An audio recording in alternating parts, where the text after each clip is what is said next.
Sejam bem-vindos ao 6º dia do Convida, o Congresso Vida Veda de Medicina Integrativa. E para abrir o dia de hoje, eu trago para vocês uma palestra da doutora Priscila Antunes. A Pri Antunes é uma amiga pessoal minha, uma médica bastante conhecida hoje em dia. Ela começou a carreira dela pela nutrição, então ela também é nutricionista e também é médica. Ela também é terapeuta ayurvédica. Então, quando a gente fala de um congresso de medicina integrativa, eu não podia deixar a Pri Antunes de fora dessa. Ela é graduada em nutrição clínica, pós-graduada em nutrição clínica e esportiva, pós-graduanda em endocrinologia e metabologia, e ela é mestranda em ciências da saúde. A Pri vai lançar um livro muito em breve sobre doenças relacionadas com a tireoide, né? Então eu espero que vocês aproveitem bastante a palestra da doutora Priscila Antunes. Olá, tudo bom? Meu nome é Priscila, vocês já viram minha apresentação aí com o Matheus. Inclusive, queria muito agradecer o convite para estar aqui no Convida com você, né? Conversando um pouco sobre tireoide. Quando o Matheus me perguntou qual seria o tema que eu gostaria de falar, me veio logo à mente a tireoide. Por quê?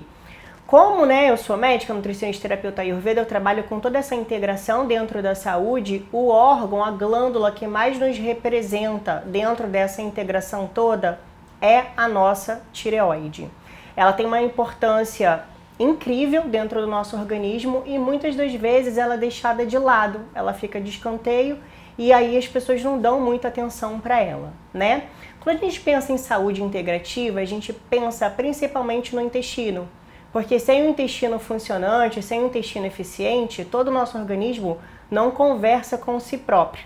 E para esse intestino funcionar, para a gente ter peristalse, ele fazer aqueles movimentos para a gente evacuar, precisamos de quem? Da nossa tireoide. Então por isso eu resolvi falar dela. Então nesse slide, como vocês estão vendo, aqui eu não vou adentrar muito nesse assunto, mas esse slide mostra pra gente apenas o que? Essa integração toda que eu falo, dos hormônios, tá? A tireoide, ela recebe um estímulo lá do hipotálamo para produzir o seu hormônio, sendo que não é só ela, né? Todas as nossas gônadas, as outras glândulas também que produzem hormônios, né? Como a suprarrenal, também recebe o mesmo estímulo. Então a gente está integrado com todos os hormônios conversando ali com si só, tá? Então o que é importante a gente saber? Além da produção hormonal, além daquilo que a gente vê no exame de sangue, que tá lá, testosterona, valor tal, TSH, valor tal. Além disso, a gente precisa também que esse hormônio ele seja sensível. O que é isso? A gente precisa que esse hormônio se ligue no receptor, né? Para que ele faça a sua ação. E para isso ele também precisa ser transportado.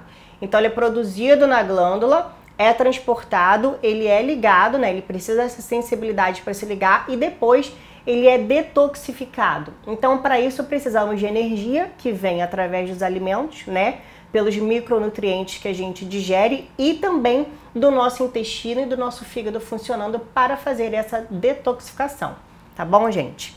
E aí, nesse próximo slide, o que eu gostaria que vocês se atentassem, Eu trago aqui o mapa mundi para vocês para mostrar quais são os países que mais têm alteração tiroidiana. E não muito me assustou quando eu vi esse mapa mundi, porque o Brasil ele tá no pico máximo, tanto para hipertiroidismo quanto para hipotiroidismo, e quem está abaixo dele é a Índia. Talvez uma das minhas suposições, o que eu vou falar aqui é só suposição, tá? Não tem nenhum trabalho científico mostrando isso. Mas o Brasil, cientificamente, ele é o país mais ansioso de todo o mundo. E sabemos que estresse e ansiedade também está totalmente interconectado com alterações tanto digestivas quanto de tireoide.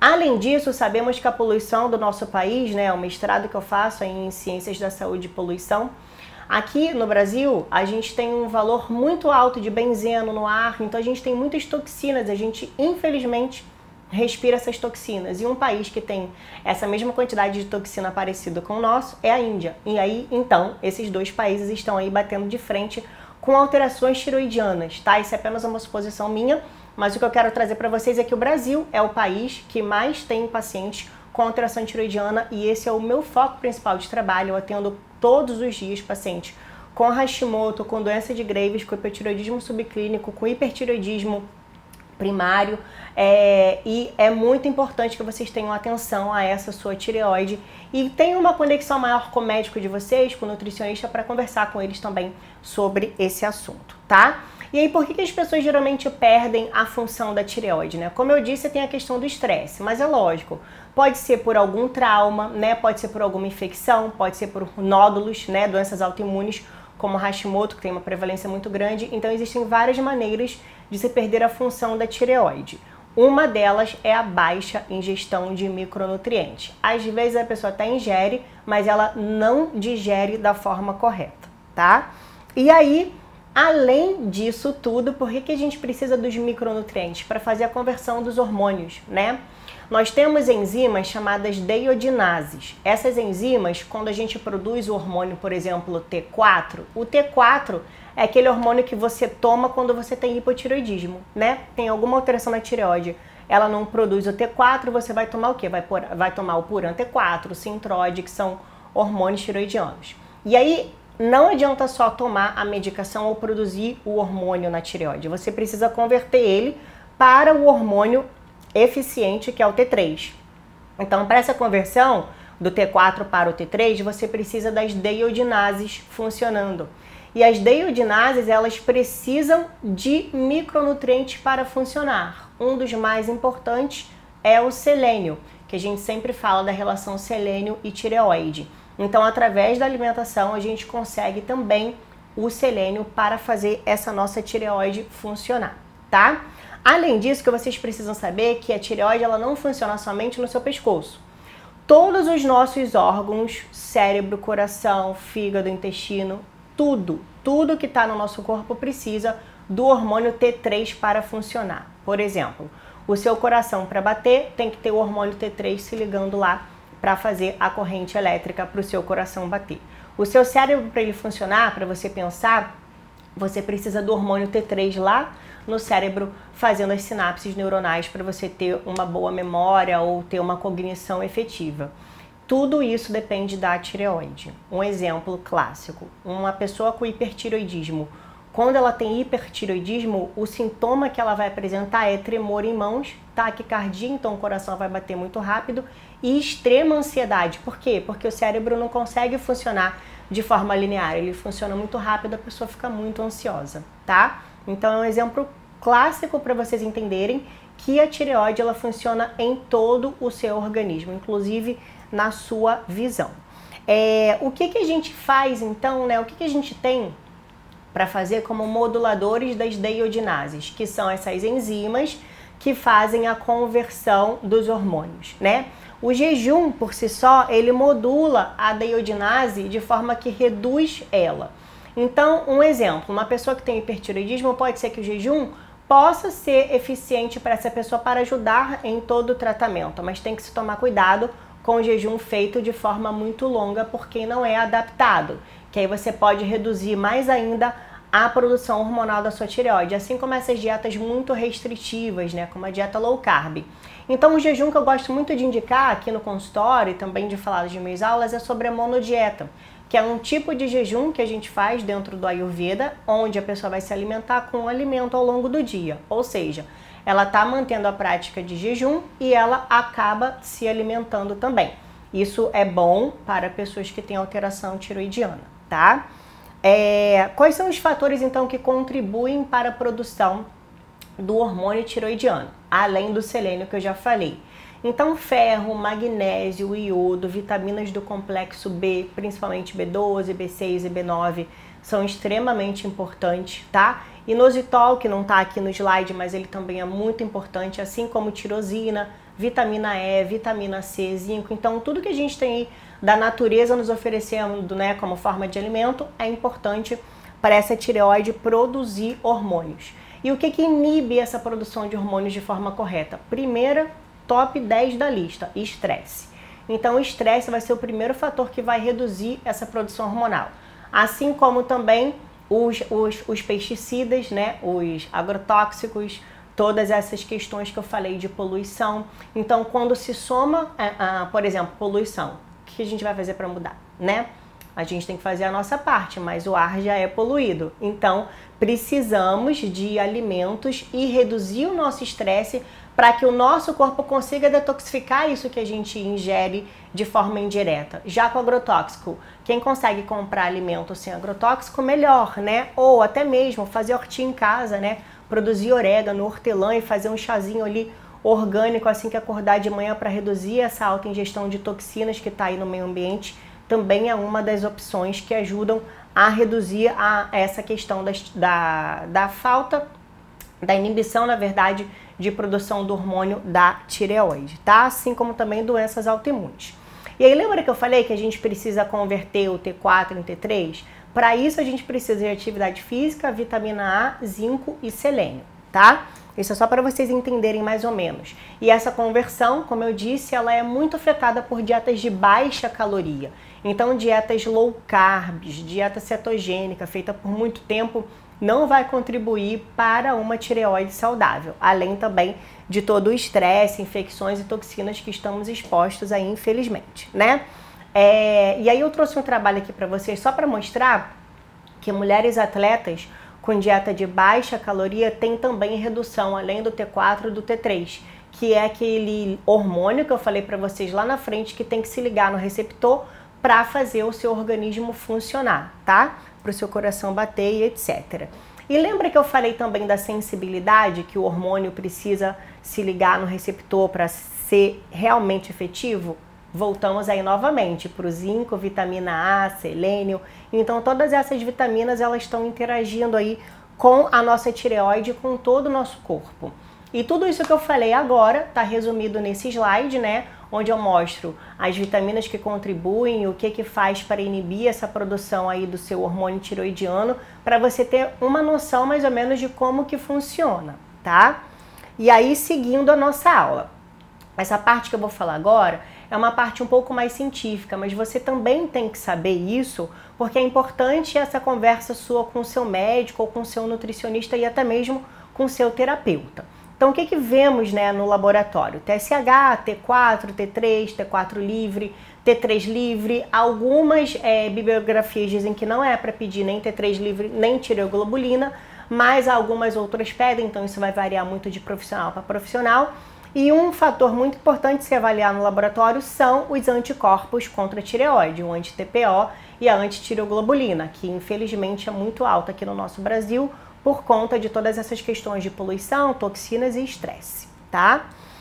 Além disso, é importante também avaliar todas essas vitaminas que eu falei, conversei com vocês até agora, e os metais pesados. Alguns exames de sangue, planos de saúde, não cobrem, como por exemplo, chumbo, cádmio. Então, um metal pesado que eu acho importante avaliar é o alumínio, que ele tem estado presente, né, alto em muitos pacientes meus, né, que eu vejo aqui na prática, justamente porque alta ingestão de alimento com alumínio, né? Alimento na latinha, até mesmo esses desodorantes que a gente acaba comprando aí tem muito alumínio, então tem que tomar cuidado também com esse metal pesado, tá? Que ele reduz a digestão e absorção, principalmente de selênio e de ferro.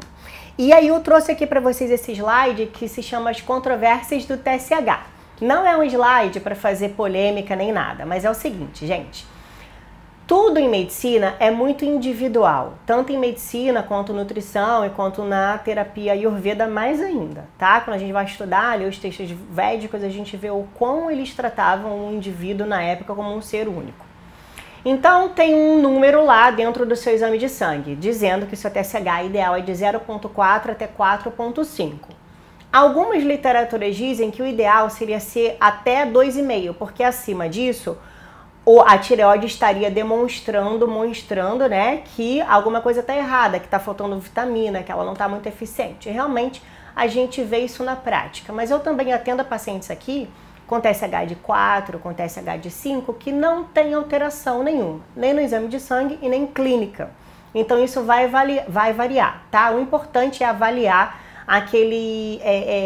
a última página que vem do exame de sangue, com todo aquele padrão de exame do paciente, é avaliar se o seu padrão é um padrão de TSH mais baixo, e no determinado momento ele começou a subir. Aí sim é um problema. Ou se o seu padrão de TSH sempre é um TSH um pouco mais elevado, um TSH de 3, de 4,5, tá? Só por isso que eu trouxe esse slide. Então, o hipotireoidismo nada mais é do que a baixa produção, né, de T4 e o aumento do TSH. Por que aumenta esse TSH? Porque o seu corpo está tentando fazer a sua tireoide produzir mais T4, mas ela não consegue. Existe um delay aí entre o hipotireoidismo primário do subclínico, que é a evolução para o hipotireoidismo. O que seria o hipotireoidismo subclínico? É quando a sua tireoide produz o produz o T4 de forma normal, mas para isso ela está precisando elevar muito o TSH. Dessa forma, me mostra realmente que o seu corpo não está tendo eficiência de produzir o hormônio final, que é o T4. Aí sim, talvez nessa hora seja importante fazer uma suplementação, uma reavaliação do estilo de vida, do estresse, da atividade física e também da alimentação, para a gente suprir essa tireoide com os micronutrientes que estão faltando, porque esse é o sinal do seu organismo falando, olha, meu TSH está aumentando para dar conta do T4, então tá faltando coisa aqui para mim, vamos lá, vamos correr atrás. Essa é a hora de você correr atrás, tá? Então, para endocrinologia, a gente só trata com medicação um hipotireoidismo subclínico quando o TSH está acima de 10. É óbvio que se o meu paciente chegar aqui com TSH de 5, sintomático, com todos os sintomas de hipotireoidismo, que é queda de cabelo, fadiga em excesso, baixa libido, quebra de unha, né? É lógico que eu vou medicar ele e depois retirar essa medicação para avaliar se ele melhorou ou não. Posso afirmar com toda certeza que a maioria melhora quando implementa as práticas de vida saudável no dia a dia, no cotidiano, tá? E aí, essa frase eu gosto muito. Só porque um resultado de teste está em algum lugar dentro da faixa de referência do laboratório, não significa que necessariamente ele é ideal para o indivíduo, né? Então é aquilo, o número é só um marcador, ele serve para nos guiar. O mais importante é que você está sentindo, o que o indivíduo sente, o que ele relata, o que está acontecendo na vida dele, né? Eu trouxe um caso clínico aqui, que eu acho também interessante para a gente só entender como que funciona tudo isso que eu tô falando, né? Porque senão fica um pouco solto todas essas mensagens. E se você tá aí com o caderninho, vai anotando do lado e faz um resuminho do que eu tô falando, que no final vocês vão entender tudo. Então vamos para esse caso clínico aqui, que é um caso clínico clássico, que chega todo dia no consultório. JSP, 32 anos, casada. Casada já é estressada, né? Quem é casada sabe. Já está 3, então teve 3 gestações, P1 teve 1 filho e 2 abortos, tá? E a bancária também trabalha de uma forma mais estressada. A queixa principal dela é ganho de peso e fadiga. Essa é a queixa principal da grande maioria que vem procurar um médico que trabalha com longevidade, saúde e qualidade de vida, né? História de doença atual dela. Ela refere início de ganho de peso aos 26 anos após a perda do seu primeiro filho, ou seja, foi uma perda espontânea, né? E ela ficou mais ansiosa por causa disso. Ela disse que tem síndrome do ovário policístico, o que é um fator para aborto, né? Prática de atividade física 3 vezes por semana, mas relata extrema fadiga, ou seja, ela faz atividade física, mas ela sempre está muito cansada. Já acorda cansada e com dor muscular. Relata que seu colesterol sempre foi um pouco mais alto. Isso pode ser também por causa do ovário policístico, mas aqui tem relação com a tireoide. Constipação, então constipação, fadiga, colesterol alto, já são 3 alterações tireoidianas, pode ser, né? E baixa libido, hematomas com facilidade, relata irregularidade menstrual e por isso ela usa anticoncepcional e às vezes está um pouco depressiva e acaba comendo na rua. Ao exame, né, quando a gente olha para esse paciente, está com a pele seca, unhas quebradiças, perda de cabelo, estão todos sintomas de hipotireoidismo, né? Rosto inchado, pálpebra inchada, edema em perna, pé e mão. Então é uma paciente bem clássica de hipotireoidismo. Mas aí a gente olha o exame de sangue dessa paciente e vê que ela não tem alteração tireoidiana, porque o TSH dela está 5,6. Mas ela é uma paciente muito sintomática. E quando a gente olha para os exames dela laboratoriais de vitaminas, a gente vê que está tudo muito baixo. Olha a B12 dessa paciente, 2,65, né? Uma vitamina C baixíssima, de 3,2. Um ferro também extremamente baixo, de 27. Eu não vou falar aqui para vocês quais seriam os valores ideais, porque muda de laboratório para laboratório. Então, o que é importante saber? Por exemplo, se o seu laboratório diz que o valor máximo de ferritina é 200, o ideal é estar sempre na mediana, entre 100 e 120, tá? Só para vocês entenderem mais ou menos esses valores que mudam. E essa paciente, ela também tem um pré-diabetes. A hemoglobina glicada dela é de 5,7. E isso tem relação tanto com a tireoide quanto também com o ovário policístico. Então, entendem? Essa paciente é uma paciente da vida real. Ela não tem só uma alteração tireoidiana. Ela tem outras alterações que veio com ela desde a adolescência e alterações também de consciência, né? Alterações da mente dela por conta de problemas que aconteceram com ela há um tempo atrás. Então esse paciente é o paciente que a gente tem que olhar de forma mais integrada, né? Juntando o todo com ele, não só esse exame de físico que está alterado. E como a gente olha o paciente de forma integrada, né? Tratando, primeiro ponto, não sabe o que fazer, não sei o que tratar, não sei por onde começar. Começa sempre pelo intestino, tá? Então, avaliando a função intestinal, né? Você mesmo com autocuidado e autoobservação consegue entender quando o seu cocô tá bom, quando o seu cocô tá ruim, tá? Estresse, sono, vitaminas, né? E as toxinas que eu falei. Então, primeiro ponto, intestino. Uma pergunta que eu me faço é a seguinte. Escherichia, em 1885, escreveu isso aqui que eu vou ler para vocês agora. O conhecimento preciso da microbiota é essencial, não apenas para entendermos a fisiologia da digestão, mas também para entendermos a patologia e o tratamento de doenças microbianas intestinais. Isso foi escrito em 1885. E aí a gente voltando um pouco mais atrás, lá nos textos de Ayurveda, que foram escritos mais ou menos só há 5.000 anos atrás, tá? O que a gente lê lá? Vata se localiza principalmente no cólon, coxas, quadril, ossos, Pitta está no intestino delgado, Kapha está no estômago. Então, os próprios textos antigos dizem que a gente tem os doshas, né, os nossos humores localizados no nosso intestino. E, ainda mais, os desarranjos que se iniciam na parte do aparelho digestório específico de cada dosha, Vata no cólon, Pitta no intestino delgado e Kapha no estômago, se disseminam pelo resto do corpo, invadindo os órgãos vitais, causando danos. Ou seja, reduzindo o nosso sistema imunológico, nos deixando doentes. E aí a pergunta que eu faço é a seguinte: por que, depois de tanto tempo, tudo isso já está escrito, né? Os pesquisadores já falavam disso antigamente, deixaram o intestino de lado? Eu não sei, eu não consigo responder essa pergunta, né? Porque a medicina ela ficou tão tratativa, né? Uma medicina tanto de tratar, de dar remédio, de só resolver o problema medicalizando a pessoa, que a base, né, que deveria ser tratada, que seriam os desarranjos que acontecem tanto no intestino quanto na mente, foram deixadas de lado, tá? Infelizmente. Eu não tô aqui falando mal da medicina, a medicina é extremamente necessária e importante para o tratamento, mas a base desse tratamento ele tem que ser também olhado por esse prisma, tá? E aí eu trouxe esse trabalho mostrando para vocês, né, que existem trabalhos científicos que mostram que a microbiota intestinal ela tá completamente integrada com a tireoide, mostrando que uma microbiota desregulada vai sim afetar a sua tireoide, vai te causar doenças autoimunes, vai alterar seu metabolismo do iodo, que a gente vai falar um pouco mais à frente sobre isso, tá? Inclusive para pacientes que precisam usar medicação, vai também reduzir a digestão dessa medicação.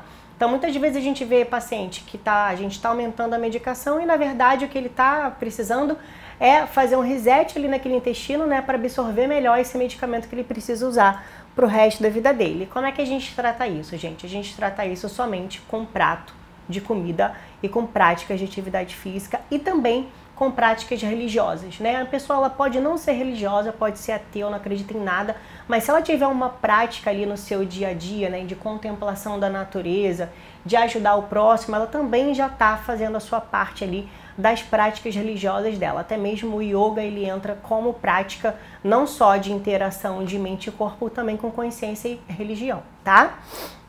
Vamos lá.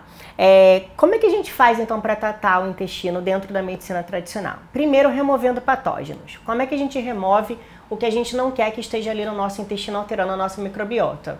Com orégano, então a gente pode usar óleo de orégano, chá de orégano, né? A gente pode usar também berberina, que é prescrição médica, ou uma planta chamada Philodendron amaurensis, que também ajuda a reduzir a alta população de bactérias gram-negativas no intestino. Própolis, cranberry, chá de gengibre, extremamente interessante também. Gengibre a gente já usa muito em vários textos do Ayurveda, tem falando sobre o gengibre, questão de imunidade e saúde. A gente pode usar o chá de gengibre quando acordar de manhã. Além disso, chá de menta, que também estimula a digestão, né? Então colocar ali no meio da manhã, entre o café da manhã e o almoço, um chá de menta com gengibre também é interessante para a gente reduzir essa população bacteriana, né, que está fazendo mal para o intestino. Então artemisia, e agora eu só vou falar de especiarias com vocês: tomilho, cravo, anis, endro, semente de frutas, né? Lembra que a sua avó falava, e come fruta de mamão que mata verme? É verdade. Semente de mamão, semente de abóbora, semente de frutas de uma forma geral, né? De melão, todas elas ajudam a reduzir os parasitas. Não significa que parasitas sejam maléficos, né? O problema é o excesso desses eumintos e desses parasitas que estão dentro do nosso intestino. Então, semente de girassol, todas essas sementes ajudam aí na redução, além das especiarias, né? Como alecrim, orégano, alcaçuz, que a gente tem também em forma de chá, o gengibre, o alho e a cebola, que quando a pessoa está com acne funcionando bem, né? Tá com fogo digestivo ali, tá com uma digestão boa, ela pode usar alho e cebola de forma moderada. O problema também está no excesso, tá? Tudo isso que eu falei de hipotireoidismo até agora é só para falar para vocês, né, como eu mostrei, que a tireoide trabalha aí com o seu metabolismo, ela trabalha também com a sua digestão. Quando o TSH está um pouco mais aumentado, a sua digestão está um pouco mais reduzida, porque não tem energia ali para fazer essa sua digestão funcionar. E isso pode te levar a um supercrescimento bacteriano no intestino delgado. Os sintomas geralmente são eructação, né? Então, muito arroto, gases. Gases logo após a refeição também é um sinal, um sintoma, né? De supercrescimento bacteriano. E a gente trata supercrescimento bacteriano com comida baixa em FODMAPs. O que seriam isso, né? Carboidratos altos em FODMAPs são carboidratos que fermentam muito, eles não fazem mal.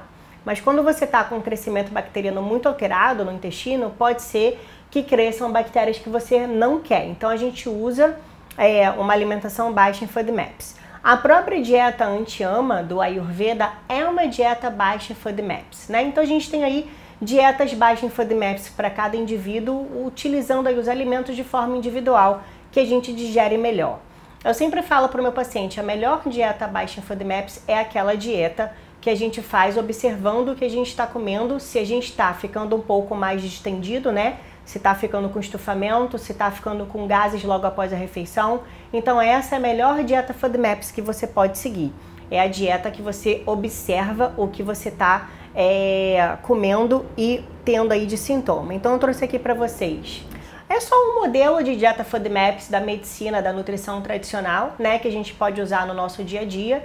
Essa dieta não é para fazer sempre. Voltando lá para a analogia da dieta anti-ama, né, na dieta anti-ama do Ayurveda, a gente faz a cada troca de estação, ou seja, 4 vezes ao ano, né? Aqui a dieta FODMAPs, ela também só é para ser feita na vigência de sinais e sintomas de alto crescimento bacteriano. Ou você pode seguir também essa questão do Ayurveda e fazer a FODMAPs a cada troca de estação, tá? O que ela faz? Reduz aí essa alta população bacteriana, né, que está se proliferando no intestino, melhorando a digestão dos nutrientes que a gente já conversou, e com isso a tireoide ela funciona de forma mais efetiva. E aí o que é importante é que na dieta FODMAPs, né, entre 4 e 6 semanas, ou até mesmo 8 semanas, a gente não vai usar pré-bióticos, que são alimentos que fermentam muito, e nem probióticos, a menos que sejam probióticos da própria alimentação, tá? Fora isso, suplementação não tem necessidade de se utilizar. Depois dessas 8 semanas, né, de FODMAPs ou dieta anti-ama, que a gente faz até menos, a dieta anti-ama a gente faz em torno de 7 dias, 10 dias.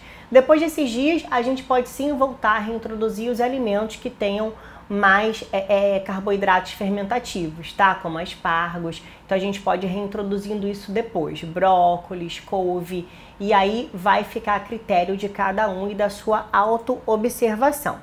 Enquanto a gente está fazendo esse plano FODMAPs, a gente também coloca os alimentos que estimulam as nossas próprias enzimas digestivas. Os mais importantes são o gengibre e alecrim, tá? Então, como eu já havia falado do chá de gengibre, a gente pode fazer também chá de alecrim ou colocar alecrim dentro da alimentação. Além disso, é importante, né, ter sempre em mente que as vitaminas do complexo B também estimulam a digestão, assim como o limão. Então, a gente pode colocar ali um limão na salada ou até mesmo iniciar o dia com água morninha com gotinha de limão para melhorar essa digestão, ou a panaceia. A panaceia É um complexozinho digestivo que a gente faz no Ayurveda. Como que a gente faz? A gente pega primeiro o sumo do gengibre, ou seja, vai pegar o gengibre e vai espremer ele. E aí aquele sumo a gente vai misturar com um pouquinho de limão, sal, né, sal marinho, sal de rocha e um pouco de açúcar mascavo. E a gente faz essa misturinha e toma uma colherzinha de chá antes das refeições, que ajuda a melhorar aí a produção de enzimas para a gente digerir melhor o alimento. Então, ao longo de todo esse tratamento intestinal, a gente faz também essa melhora aí da produção de enzimas. Enquanto isso, a gente também vai reparando essa mucosa, né, que ficou muito alterada por conta de uma alimentação errada. E a gente melhora essa mucosa como? Também com chá, né? O próprio chá de espinheira santa é um chá interessante. Para um paciente que a gente precisa fazer algum tipo de suplementação, glutamina ou arginina são suplementações interessantes. Ou para paciente que a gente não pode suplementar, porque a glutamina não pode ser suplementada para todo mundo, a gente pode fazer uso de alimentos ricos em triptofano, porque eles também melhoram a mucosa. Quem são os alimentos ricos em triptofano? As amêndoas, né? O próprio iogurte, a banana, o morango, a cereja. Então a gente pode usar esses alimentos aí como fonte de reparo da nossa mucosa intestinal.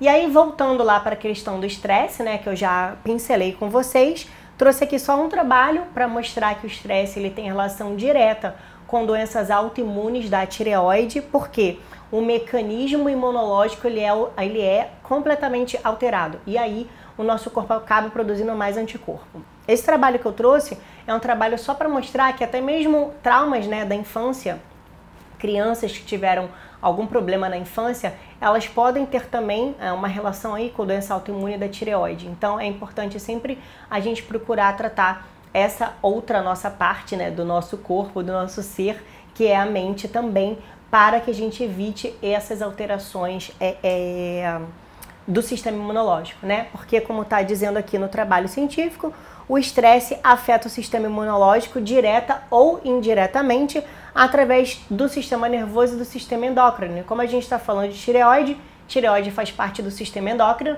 mas a tireoide também modula o seu sistema nervoso. Então é importante sempre dar atenção a essa pequena glândula aí que está no nosso pescoço e a gente quase nunca olha para ela. E o sono, né, como eu já falei lá atrás, os alimentos ricos em triptofanos que eu falei, eles são ótimos para estimular a produção de serotonina e posteriormente melatonina para você ter um sono efetivo.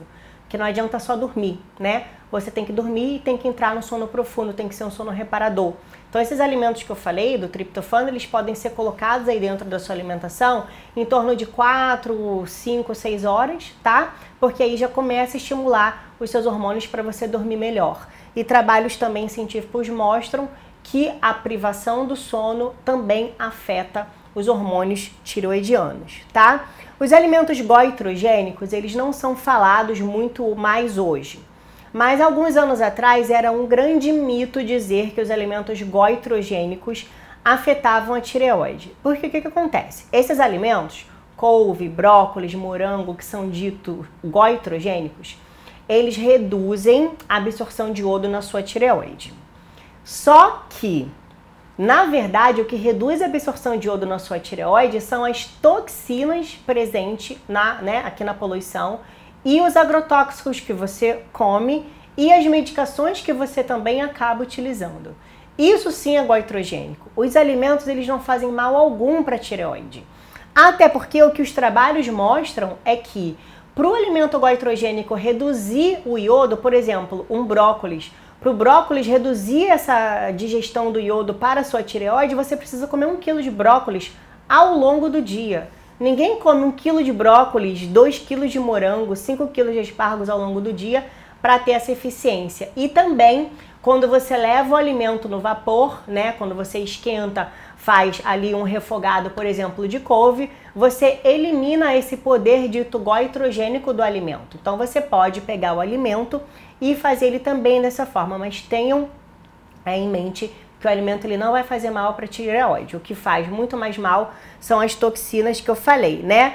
Novamente, agrotóxico, pesticida, bisfenol, que eu não falei, acabei esquecendo. Então, plástico, quando ele é esquentado, além de bisfenol, ele deixa ali, né, no alimento, na comida, no ambiente também, outros materiais tóxicos que vão ser disruptores endócrinos e fazer com que o seu corpo não produza corretamente o hormônio e não digira de forma correta essas vitaminas que conversamos até agora, né? E, infelizmente, estudos mostram, né, que existe agrotóxico hoje em dia até mesmo no leite humano, para vocês verem aí essa grande, infelizmente, essa grande utilização desses defensivos agrícolas ditos agrotóxicos na nossa saúde. Então a dica é tentar comprar sempre em feira orgânica e com produtor local.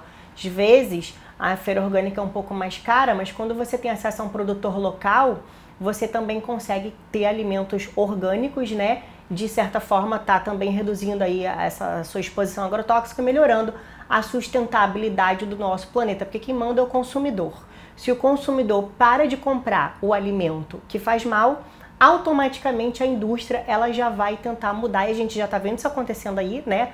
Uma mudança um pouco na indústria mesmo, da produção dos alimentos, para que a gente consuma os alimentos de uma forma mais saudável. E medicamentos que afetam a tireoide são vários. Eu trouxe só um trabalho aqui para mostrar para vocês sobre os anticoncepcionais, porque o problema do anticoncepcional, que eu não vou falar das partes hormonais que ele acaba alterando, o problema maior do anticoncepcional seria a redução da digestão de vitaminas, como ácido fólico, vitamina C, vitamina E e vitaminas do complexo B.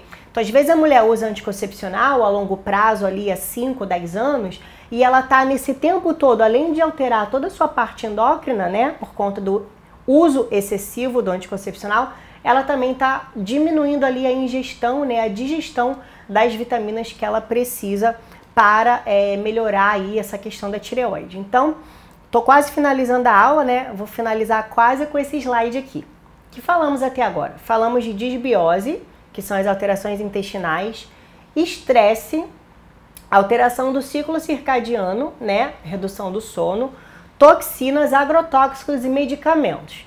E aí você lê na internet que a culpa é do coitado do suco verde. É lógico que a culpa não é da couve. Não é a couve que está reduzindo o iodo da sua tireoide. São todos esses fatores que conversamos até agora.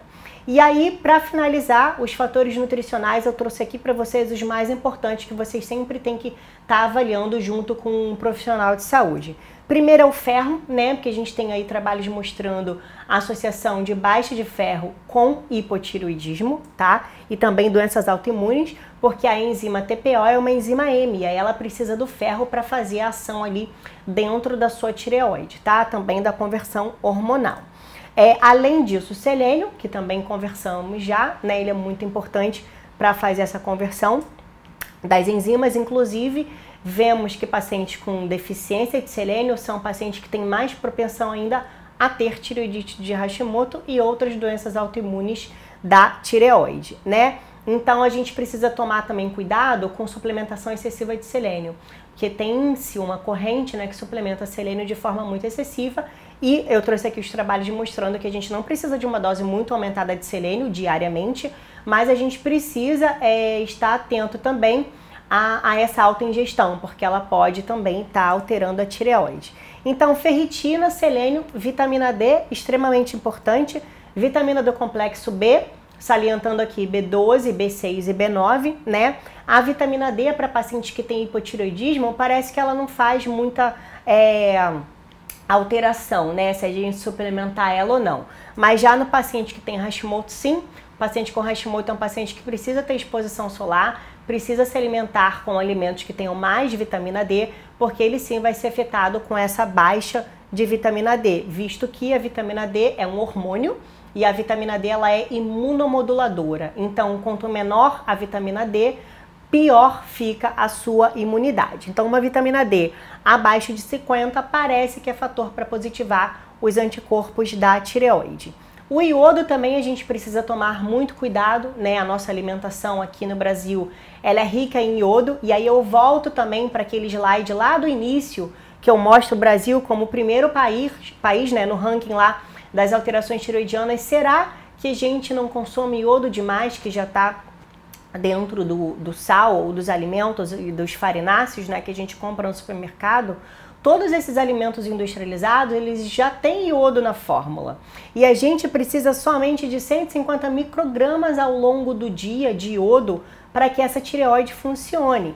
E aí eu trouxe aqui para vocês também um trabalho daqui brasileiro que mostra quanto que o brasileiro ele absorve, ele consome de iodo, né? Então a excreção de iodo urinária abaixo de 100, ela é considerada ruim. O ideal é estar acima, mais ou menos, de 120 a excreção de iodo, tá? Aqui no consultório eu nunca peguei, nunca. Desde quando eu comecei a pedir excreção de iodo urinária, eu nunca peguei um paciente com deficiência de iodo, tá? Segundo o IBGE, segundo a OMS, a gente tem que consumir de 2 a 5 gramas de sal ao dia, tá? Isso ao longo do dia.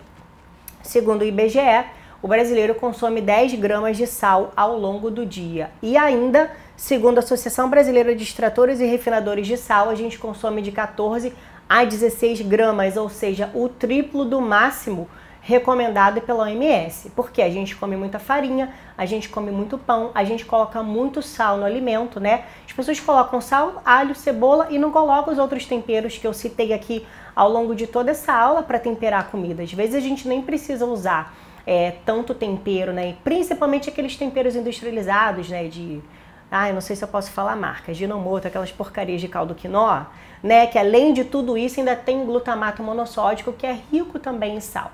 Então a gente precisa tomar cuidado com essas porcarias industrializadas, né? Porque o nosso consumo médio tá o dobro, ou seja, 10 gramas de sal corresponde a 300 microgramas de iodo. E eu falei para vocês que o ideal é consumir até 150. Então a gente está consumindo o dobro. É lógico que isso vai alterar a nossa tireoide. Inclusive, os trabalhos mostram que o consumo acima de 300 microgramas de iodo ao longo do dia leva também a doenças autoimunes e câncer na tireoide, pois o excesso de iodo aumenta o estresse oxidativo que vai lesionar a glândula e a glândula inflama e ao longo do tempo essa inflamação acaba virando também um câncer tiroidiano, que eu tenho visto muito aqui no consultório. Para finalizar a questão do iodo, eu venho aqui só deixar um alerta para vocês que vê-se circulando também pelas mídias sociais o uso do Lugol, tá? Uma gota de Lugol tem em torno de 2,5 miligramas de iodo, que é mais ou menos 6 vezes a UL de iodo que a gente precisa ao longo do dia. Então uma gota de Lugol é muito estressante para a tireoide. Eu não sei de onde que tiraram essa questão de que o Lugol ajuda a tireoide, porque não ajuda, tá? Na verdade, ele atrapalha o funcionamento dela. A gente usa o Lugol na endocrinologia para quê? Quando a tireoide está hiperfuncionante, né, no hipertireoidismo de Graves, por exemplo, e a gente quer silenciar essa tireoide, a gente quer que ela pare de funcionar. Aí a gente usa o Lugol. Essa é a única forma de se usar o Lugol para a tireoide, tá? Ele tem outras importâncias, mas para a tireoide ele não é interessante porque tem muito iodo no Lugol, então esqueçam isso. Finalizando o glúten, muitas pessoas me perguntam, né? Qual é a relação do glúten com Hashimoto? Realmente ele leva ao Hashimoto? Ele não leva? Ainda não tem nada na ciência que bata o martelo e fale, olha, o glúten realmente faz mal. O que sabemos, o que os trabalhos mostram é que uma dieta com baixo teor de glúten é importante. Então talvez o problema não seja a farinha, né? Seja aquelas porcarias que colocam dentro dela e o excesso de glúten. A pessoa acorda, come pão, na hora do almoço come pão, na hora do lanche come pão, na hora da janta come pão. Então esse que é o problema, né? O grande excesso. Então uma dieta com baixo teor de glúten em pacientes que tinham Hashimoto apresentou nos trabalhos científicos uma redução dos anticorpos, tá? Associado também à suplementação das vitaminas que eles precisavam através da alimentação, né? Vitamina D, selênio e zinco. Então é todo um conjunto aí conversando, né, com o nosso corpo e com a nossa tireoide. Finalizando, o que a gente tem que fazer então? Tratar intestino, rever a alimentação, vitaminas. Para essa paciente que ela diz que tem um colesterol alto, o que vocês acham? Faríamos uma estatina para ela ou não? É óbvio que a resposta é não, né? Essa alteração do colesterol dela está totalmente interligada com a tireoide. Então não precisa fazer medicação para um paciente desse que não tem alteração cardiovascular, tá? Assim como a levotiroxina, também não existe necessidade, ao menos que o paciente esteja muito sintomático. E nesse caso aqui, uma reposição de testosterona, que sempre me perguntam, também não é interessante. Por quê? Porque a paciente usa anticoncepcional. Então, para a gente consertar o eixo dessa paciente, somente ela largando o anticoncepcional, consertando a parte toda ali que a gente conversou de vitaminas e minerais, para depois avaliar se ela precisa ou não de uma reposição hormonal. Sabendo que o T3, que eu conversei com vocês lá na frente, ele se liga ao LDL colesterol para produzir os hormônios. Então, se a paciente ela tá com a baixa produção de T4 e T3, automaticamente ela também vai estar com uma baixa produção de hormônio gonadal. Como eu mostrei, nós estamos todos conectados, né? Sai um estímulo e esse estímulo vai para todas as nossas glândulas e vai para as nossas gônadas. E aqui nada mais mostra para vocês dentro desse slide, né? Toda essa conexão hormonal que a gente tem aí com a nossa tireoide e também com o colesterol, né? Então a gente precisa de todos esses hormônios para a gente estar produzindo aí, digerindo tudo de forma eficiente. Então, o aumento dos níveis de colesterol total e do LDL acontece pela baixa produção tireoidiana, assim como também a redução do HDL. Lembrando, essa foto que eu trouxe para vocês, né, do nosso planeta Terra, a gente está conectado com ele, né? Já teve um pesquisador que falou que somos poeira de estrelas e somos mesmo, né? Todo esse ferro que a gente ingere, ele é poeira de estrelas, então a gente faz parte de toda essa conexão, não podemos esquecer isso, a gente sempre tem que olhar para fora, né? Olhar para o céu, olhar para o tempo, ver como é que está o vento no dia, para entender como é que vai ser a nossa digestão e como é que vai ser aí nossa produção ao longo do dia, né? Observar melhor os animais e deixo aqui no final o meu Instagram. Mais uma vez, o meu agradecimento a vocês, ao Matheus, tá? Aqui tá meu site, meu e-mail para quem quiser tirar alguma dúvida e uma figura clássica que eu gosto de usar nas minhas aulas, mostrando que a tireoide ela está conectada com o todo, com os olhos, com os pulmões, com o coração, com tudo que somos. Obrigada mais uma vez, um beijo e até a próxima!